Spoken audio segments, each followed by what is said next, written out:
గుంటూరు మల్లయ్యలింగం భవన్ వద్ద ఏఐవైఎఫ్ 66వ ఆవిర్భావ దినోత్సవం వేడుకలను ఘనంగా నిర్వహించారు. ఈ కార్యక్రమానికి ఏఐవైఎఫ్ జిల్లా అధ్యక్షులు జంగాల చైతన్య హాజరై జెండా ఆవిష్కరణ చేశారు.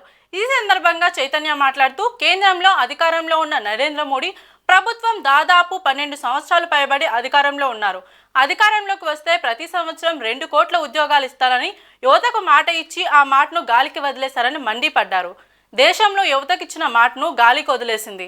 రాష్ట్రంలో అధికారంలో ఉన్న తెలుగుదేశం, జనసేన, బీజేపీ ప్రభుత్వం ఎన్నికల సమయంలో యువతకు అనేక హామీలు ఇచ్చి రాష్ట్రంలో ఖాళీగా ఉన్న 2,38,000 ఉద్యోగాలు భర్తీ చేస్తామని మాట ఇచ్చి 8 నెలలు గడుస్తా ఉన్నా దాని ఊసెత్తలేదని మండిపడ్డారు.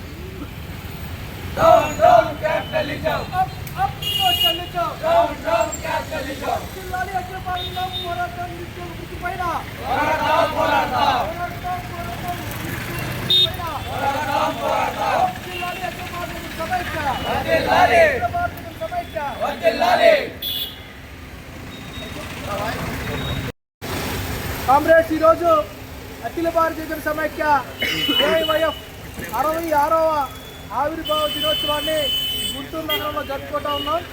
అఖిల భారతీయ జన సమైక్య ఆనాడు స్వాతంత్ర పోరాటంలో కూడా ఆంధ్ర యువజన సమైక్యగా మరిన్ని పోరాటాలు చేసిందే కాకుండా దాని రూపాంతరం చెందుతూ 66 సంవత్సరాల క్రితం ఈ దేశం మొత్తం కూడా అఖిల భారతీయ జన సమైక్యలో ఈ రాష్ట్రాలతో పాటు అన్ని రాష్ట్రాల్లో యువకుల మొత్తాన్ని కూడా సమీకరించి ఈ రాష్ట్రంలో ఉన్న అన్ని రాష్ట్రాలలో యువకుల మొత్తాన్ని సమీకరించి ఢిల్లీ అజయ్ భవన్లో అప్పుడున్న చంద్రరాజు గారి నేతృత్వంలో అఖిల భారతీయ జన సమైక్య అనేది స్థాపించడం జరిగింది. ఆనాటి నుంచి ఈనాటి వరకు కూడా యువకుల పక్షాన ఎటువంటి ఇబ్బంది వచ్చినా నిరుద్యోగ వృత్తి కానివ్వండి, ఎన్ఆర్డీఎస్సీ విడుదల చేయడంలో కానివ్వండి, నిరుద్యోగ సమస్య ఎక్కడైతే ఉందో అక్కడ అఖిల భారతీయ జన సమైక్య ఉండి తనదైన పాత్రలో పోషించి నిరుద్యోగులకి ఎట్లా ఉపాధి రావాలన్న దాని మీద అఖిల భారతీయ జన సమైక్య అనేది పనిచేయడం జరుగుతూ ఉంది. దాన్ని దృష్టిలో పెట్టుకొని కూడా అఖిల భారతీయ జన సమైక్య శ్రేణులు మొత్తం కూడా గుంటూరు జిల్లా వ్యాప్తంగా అన్ని నియోజకవర్గాలలో కూడా ఈ యొక్క అఖిల భారతీయ జన సమైక్య జెండాను ఆవిష్కరించి అఖిల భారతీయ జన సమైక్యని మరింత బలోపేతం చేయడంలో అఖిల భారతీయ జన సమైక్య నాయకులు, కార్యకర్తలు పెద్ద ఎత్తున కృషి చేస్తారని తెలియజేస్తా ఉన్నాను. ఈరోజు ఏఐవైఎఫ్ 6వ దినోత్సవం రాష్ట్ర వ్యాప్తంగా, జిల్లా వ్యాప్తంగా కూడా గుంటూరు నగరంలో కూడా అన్ని చోట్ల కూడా ఈ యొక్క ఆవిర్భావ దినోత్సవం జరుపుతున్నారు. ప్రతి ఒక్కరు కూడా ఈ యొక్క ఏఐవైఎఫ్ దాంట్లో జాయిన్ అవ్వమని చెప్పేసి ప్రతి ఒక్కరిని కూడా ఈ సందర్భంగా కోరుకుంటున్నాను. అలాగనే రాష్ట్ర ప్రభుత్వం నిరుద్యోగులకు ఉద్యోగ అవకాశాలు ఇవ్వకుండా దోపిడీ చేస్తుంది కనుక ప్రతి ఒక్కరు కూడా ఈ రాష్ట్ర ప్రభుత్వాన్ని దించేంత వరకు కూడా అందరూ కృషి చేయాలని చెప్పేసి ఈరోజు గుంటూరు నగరంలో అన్ని శాఖల్లో కూడా ఈరోజు జెండా ఎగరేయాలని చెప్పేసి ఈ సభాముఖంగా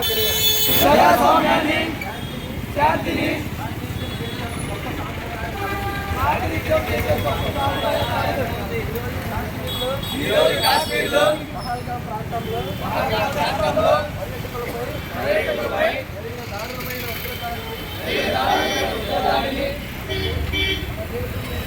మన దేశం మీద కాదు, మన ఐక్యత మీద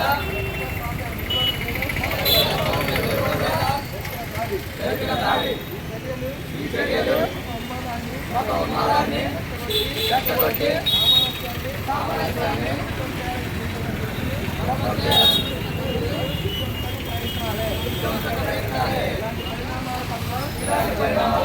మన యువత అప్రమత్తంగా చైతన్యంగా స్పందించాలి.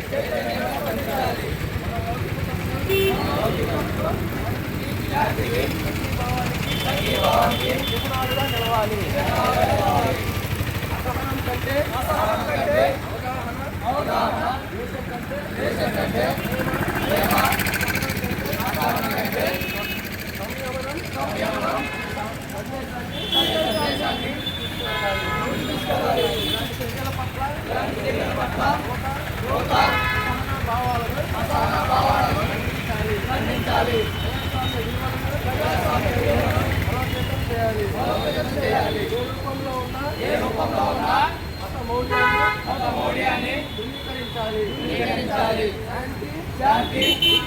ఐక్యత కోసం నిలబడాలి. దేశ సమైక్యత, సమగ్రత, సార్వభౌమాధికారాన్ని